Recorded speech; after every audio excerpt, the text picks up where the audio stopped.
Buongiorno. Ed eccoci, Ciao, buongiorno, buongiorno Francesco, buongiorno al Buongiorno. nostro pubblico, bentrovati, buon inizio di giornata. Allora, andiamo a vedere la situazione dei nostri pronto soccorso. Che è drammatica. A Verona, a Borgo Trento, l'ennesima aggressione ai danni del personale medico.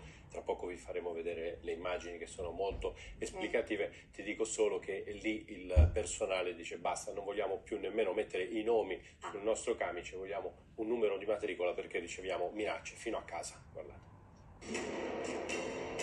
È accaduto tutto nella notte tra sabato e domenica, poco prima di mezzanotte, al pronto soccorso dell'ospedale di Borgo Trento a Verona. È una notte di follia che sta succedendo troppo spesso e per quello che gli infermieri, personali sanitari, medici, operatori sociosanitari sono veramente arrabbiati perché è diventato insostenibile. L'ennesima aggressione in pronto soccorso scatta quando un uomo di origine serba arriva in ambulanza privo di conoscenza. Mentre viene sottoposto a una prima visita si risveglia e attacca il medico che si stava occupando di lui. Lo insegue, poi si barrica nella stanza di sterilizzazione dei ferri chirurgici. Viene subito chiamata la polizia, ma all'arrivo delle volanti l'uomo sembra essersi placato. Gli viene fatta una leggera sedazione per calmarlo, ma poco dopo tutto ricomincia.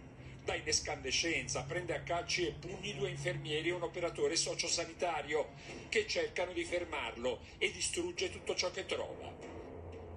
Queste le immagini del pronto soccorso. Monitor di macchinari a terra, oggetti gettati alla rinfusa, carrelli rovesciati, una vetrata infratta. La polizia a quel punto ritorna e lo arresta.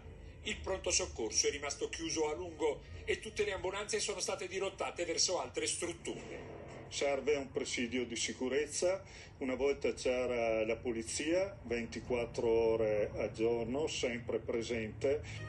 Le aggressioni ormai sono sempre più frequenti. In alcuni ospedali è stato attivato un pulsante per l'allarme diretto alla polizia. A Vigevano si è sperimentato un braccialetto elettronico per il personale per entrare in contatto con la centrale operativa. Nel pronto soccorso ormai si vive come in trincea.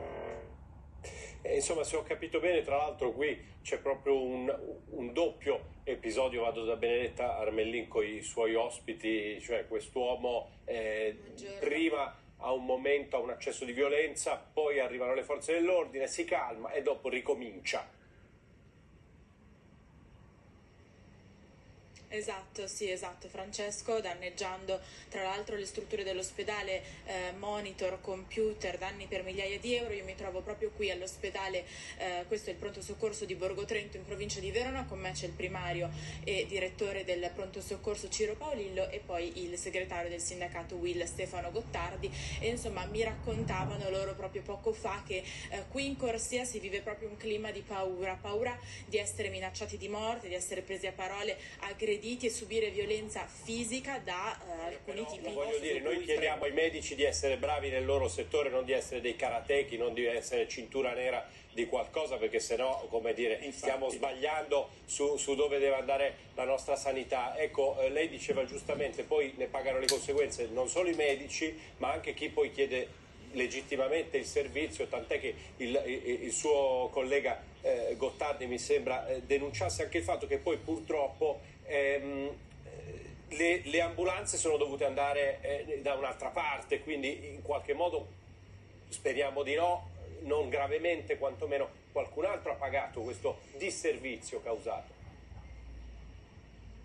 Sì, sono state dirottate le ambulanze nella notte tra sabato e domenica quando è avvenuto l'episodio. Sì, per i casi meno gravi, chiaramente quando viene messo a soqquadro un pronto soccorso parliamo dell'open space dove ci sono le visite, dove ci sono i pazienti, e chiaramente ha messo in difficoltà tutta la struttura e quindi si organizzano per deviare insomma almeno quei pazienti che non sono così gravi.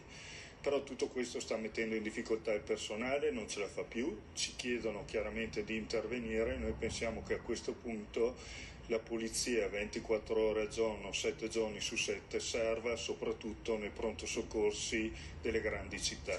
Guardi, Perché noi abbiamo chiamato proprio a commento Pasquale Griesi, che saluto con piacere, segretario dell'FSP Polizia di Stato. Buongiorno Griesi. A tutti. Chiedo un'ultima cosa rapida a Gottardi. È vero che molti chiedono la matricola, non più il nome, cioè è una proposta, come dire, per tutelare addirittura sì, l'identità.